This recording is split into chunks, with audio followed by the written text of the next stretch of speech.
hi there. I didn't even see you. Well, how you guys doing today? Oh, good. I'm doing well. Thanks for asking. Well, if you're watching this, that means that I'm not here, obviously. But I did want to introduce you to somebody who's going to help run class today. Now, for some of you, this may be the first time you've met my friend. For others of you, you've probably met him before. That person is Digital Herrera. So let's say hi to Digital Herrera. Hi, everyone. That Digital Herrera. He's awesome. Anyway, so I've got to get going. I think that you are in very capable hands. I've got a big day planned for you. Big day, huge day. So let's get after it, and I will see you all on Tuesday. Have a great long weekend. Digital Herrera, take it over. Bye, regular Herrera. Have a great weekend. All right. Well, hey, let's get to work. Like regular Herrera said, we've got a big day today. So let's get started. Before we get going, you all know what has to happen. We need some jokes. So here we go. All right. So I needed to enlist some help from my guy, Digital Read. Digital reading. All right. First one.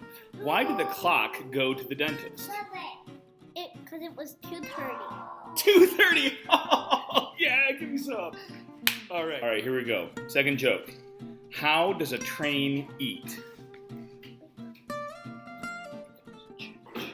It goes choo-choo. Woo! Give me some. Yeah. Okay. Last joke. First of all, Digital Read wants to show you his cool shirt. All right, Digital Read, here we go. Last joke.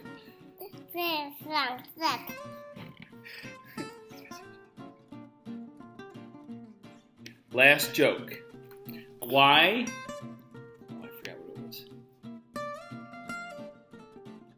All right, last joke. Why couldn't the leopard play hide and seek? Because it was always spotted. Yeah! High five, Ben! Yeah! High five, Reed! All right, let's get going with class.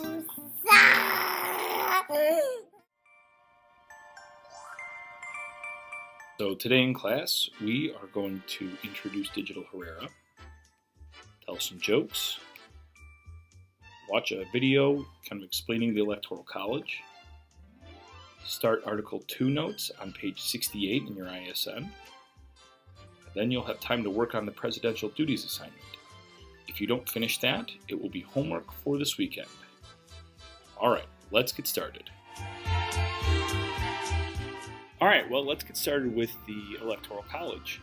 Hopefully the Electoral College, after reading that article, made some sense to you. However, if it didn't, you are not alone. The Electoral College is something that's very difficult for a lot of people to understand. I found this little video. Hopefully this helps. So let's watch it and talk about it later.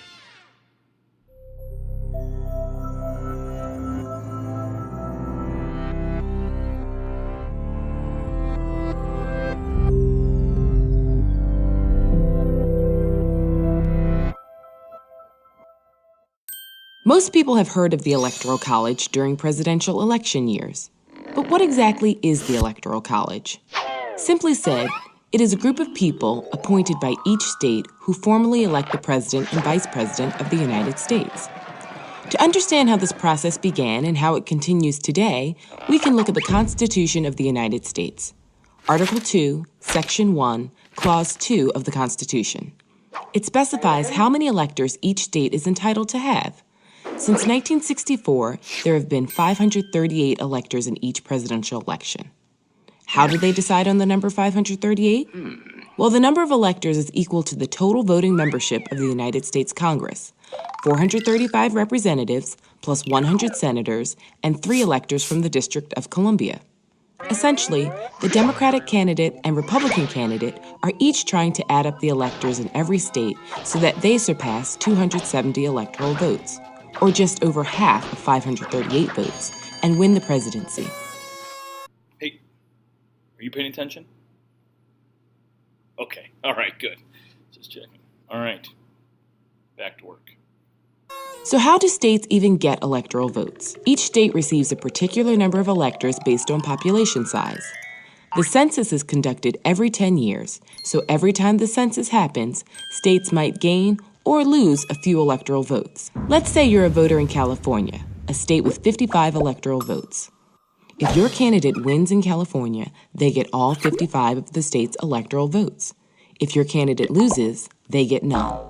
This is why many presidential candidates want to win states like Texas, Florida, and New York.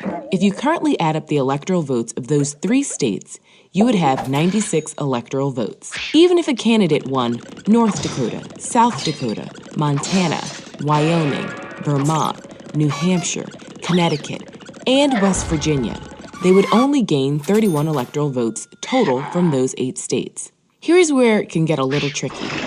On a rare occasion, like in the year 2000, someone can win the popular vote but fail to gain 270 electoral votes.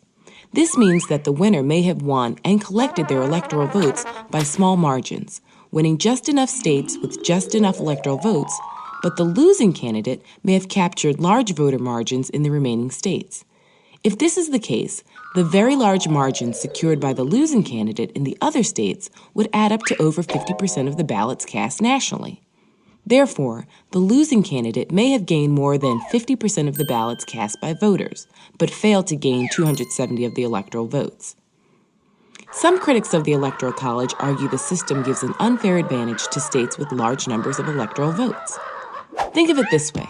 It is possible for a candidate to not get a single person's vote, not one vote, in 39 states or the District of Columbia, yet be elected president by winning the popular vote in just 11 of these 12 states: California, New York, Texas, Florida, Pennsylvania, Illinois, Ohio, Michigan, New Jersey, North Carolina, Georgia, or Virginia.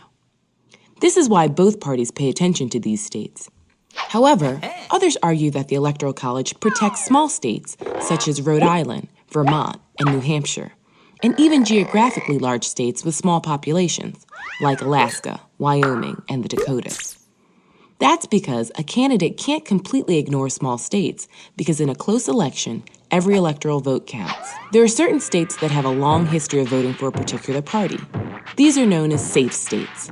For the past 4 election cycles, in 1996, 2000, 2004, and 2008, Democrats could count on states like Oregon, Maryland, Michigan, and Massachusetts, whereas the Republicans could count on states like Mississippi, Alabama, Kansas, and Idaho. States that are teetering between parties are called swing states. In the past 4 election cycles, Ohio and Florida have been swing states, twice providing electoral votes for a Democratic candidate and twice providing electoral votes for a Republican candidate. Think about it. Do you live in a safe state? If so, is it a Democratic or Republican safe state? Do you live in a swing state? Are your neighboring states swing or safe? Is the population in your state increasing or decreasing? And do not forget, when you're watching the electoral returns on election night every 4 years and the big map of the United States is on the screen, know that the magic number is 270 and start adding.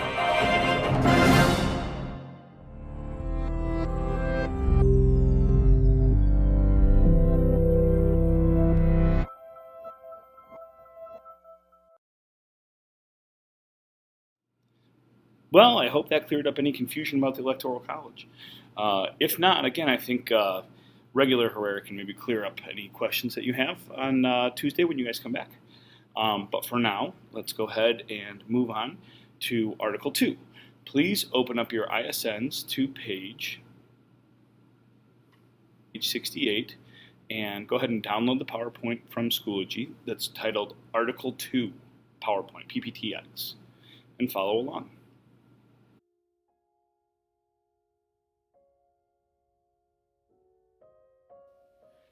All right, Article 2 talks about the executive branch, which is the president.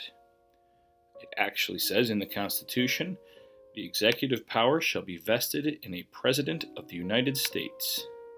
So, the branch is the executive branch. The leader of the branch is the president. Qualifications to become president include you have to be at least 35 years old or older. you have to be a natural-born citizen, and you have to have lived in the United States for at least 14 years. A lot of students have questions about this part where it says natural-born citizen. So what that means is you have to be born in the United States, or you have to be born to at least one parent who was a citizen at the time of your birth. So if you were born overseas, say your parents went on vacation to Jamaica or something fun like that, and mom gave birth, and both mom and dad were residents of the United States, citizens of the United States, then you would still be eligible for to run for president. So, term and term limit. The term of office for president is 4 years. You can serve 2 terms, no more than 2 terms, unless you are a vice president and you take over because the president has become incapacitated or something of that nature. There is no term limit for the vice president. The reason why we have Franklin Roosevelt here is because he is the only president who has served more than 8 years in office. The tradition was set with George Washington, but it didn't become an actual part of the Constitution that you could only serve no more than 2 terms until after FDR and his time in office. Hey, you paying attention? Okay, good. Just checking. So, powers and responsibilities of the president. The president, his main job of all time, entire office, the really most important thing is that the president enforces or carries out the laws. So we said with the legislative branch creates the laws, the executive branch enforces the laws, and then the judicial branch interprets the laws. So, the job of the president is to enforce laws. The president also has the job of chief executive of the United States. They appoint cabinet members, head executive agencies and departments, approve or vetoes bills. They act as commander-in-chief, means that they're in charge of the armed forces. They sign and negotiate treaties with Senate approval. We know that this is one of the checks of power that the Senate has over the president. And appoint Supreme Court justices, again, with Senate approval. This falls into the portion that we talked about with the legislative branch, where the Senate has to approve of any major presidential appointment. All right, so the man of many hats. This is a phrase that people use, that people wear different hats. I wear many different hats. When I'm teaching, I'm wearing my teaching hat. When I'm telling jokes with Digital Read, I'm wearing my dad hat. When I'm coaching, I'm wearing my coaching hat. It's really all just a, hey you, are you paying attention? All right, good. Just checking. Figure of speech, it's not really wearing hats at different times, although I suppose I could wear hats at different times, but that's not what this is talking about. There are 7 formal roles within the presidency. Let's go over those roles. Chief of Party. The president is the unofficial head of his party. He or she carries this out by appointing members of his party for high-ranking positions like the cabinet and traveling around the country to campaign for fellow party members. So you'll see this a lot next year as Donald Trump goes around the nation and campaigns for different Congress people in tight races. So that's part of what you can do as the president, is you can campaign not only for yourself, but for also for other people who are running. Appointing members of his party for high-ranking positions. This, like I said, comes in the form of cabinet appointments. So the president is able to put people from his party in very high-level and prestigious positions, which could help them out later on, and just to have a lot of esteem in those positions.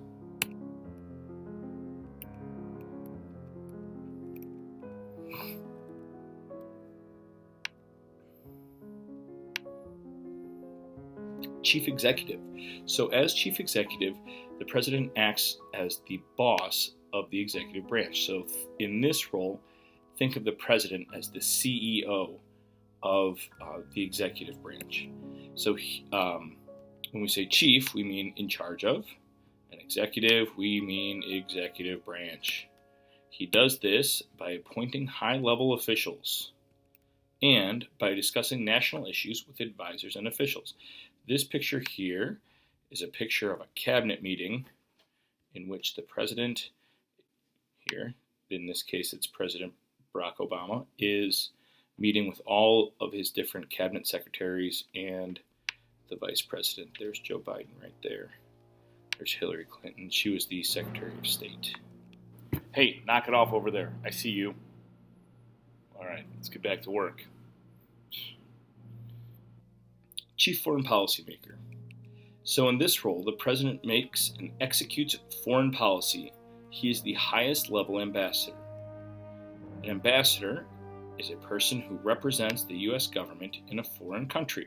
To say it another way, it's an American who goes to another country and represents America. So it could be there's ambassadors in Great Britain, there's ambassadors in Jamaica, there's ambassadors in China, there's ambassadors pretty much everywhere throughout the world. He or she accomplishes this through appointing diplomats and ambassadors and communicating with foreign leaders. So this picture that I put on here is President Trump meeting with Kim Jong-un, who is the leader of North Korea. This is significant because President Trump is acting as the representative for the United States to try to negotiate with Kim Jong-un and to create good, positive relations that the United States has not seen in years past. Head of state. So the president speaks for the country and explains the goals and values of the country. Head, meaning in charge of. State, meaning country. So in this case, when we talk about head of state, we are talking about the United States. He does this by giving speeches, greeting important visitors, congratulating heroes, etc. This is a picture of Donald Trump at the State of the Union. The State of the Union is when the president addresses Congress and kind of tells everyone how the country is actually doing. Another way that the president acts as the head of state is by calling up different sports teams at the end of the season when they've done really well and won a championship. So when the Chicago Bears win the Super Bowl this year, the president will get on the phone when the Bears are celebrating in the locker room, and he will say, "Congratulations, you guys are a testament to your to the league, and your hard work and dedication is something that we all admire, and you're great Americans, blah, blah, blah, blah, blah." Okay, so basically all he's doing there is he's saying good job and just kind of being an ambassador essentially for domestic. Commander-in-Chief. The president is in charge of all military forces. This is accomplished through making military decisions in wartime, calling out troops for natural disasters, riots, etc., and inspecting military bases. So, remember that we talked about this first one, making major military decisions.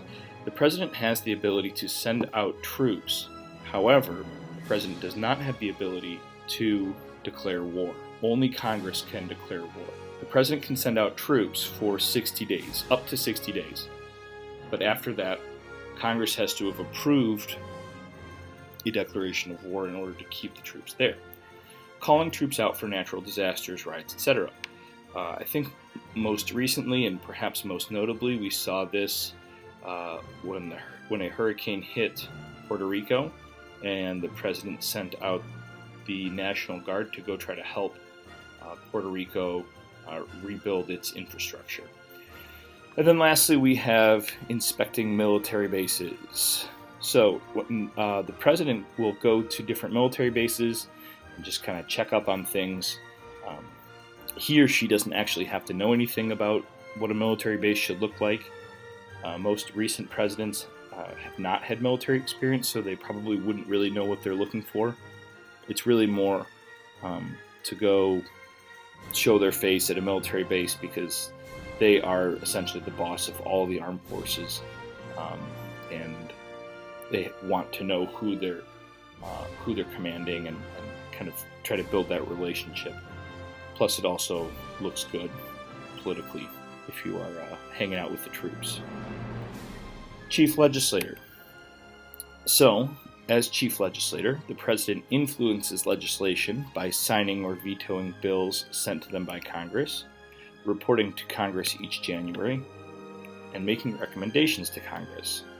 Also, they carry this out by persuading members to support his policies. So let's start at the top here. Signing or vetoing bills. As we know from the legislative branch unit, or from the legislative... Hey, you still listening? What about you? And you? And you? And you? Y'all still listening? Good. Let's keep moving. As we know from the Article 1 section of the Constitution, the president can veto bills that are sent to him by Congress.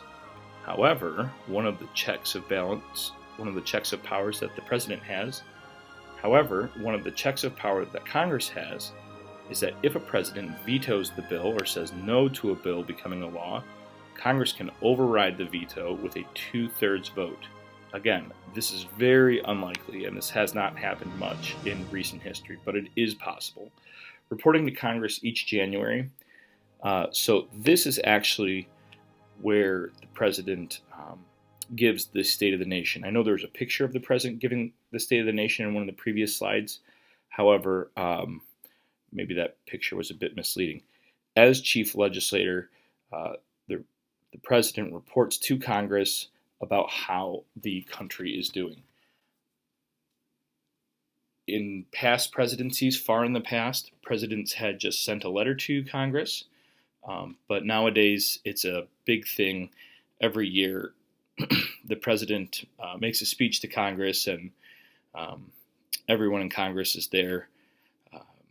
Everyone in the cabinet, except for one person, which we'll talk about later, is there, and he gives a speech, and people clap for a really long time, and it takes forever to get through it because everyone's clapping so much.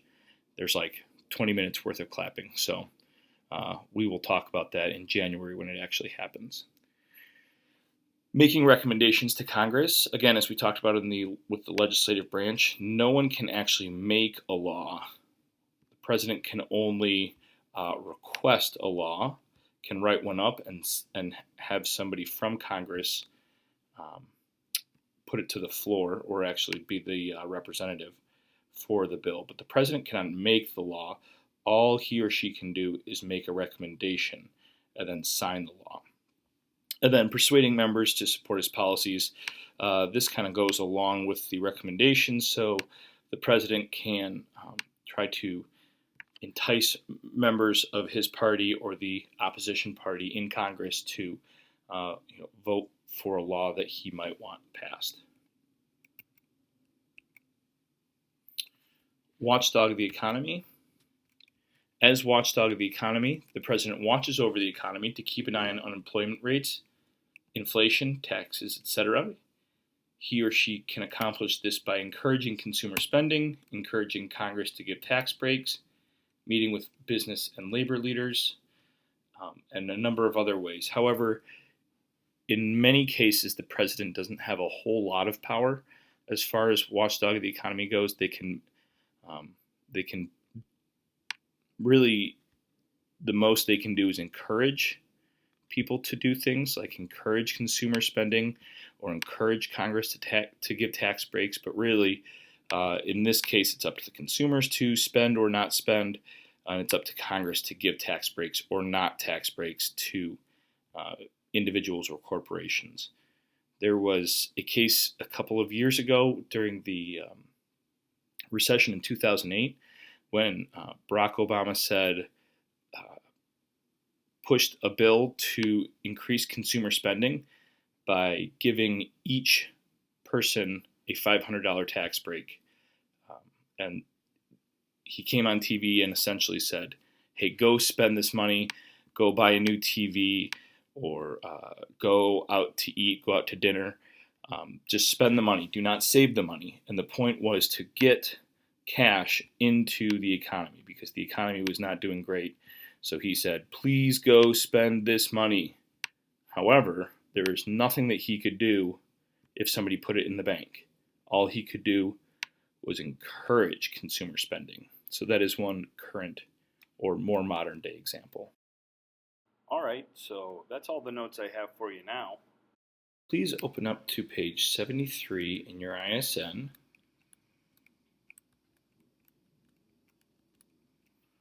You should see a page that looks like this, Presidential Duties.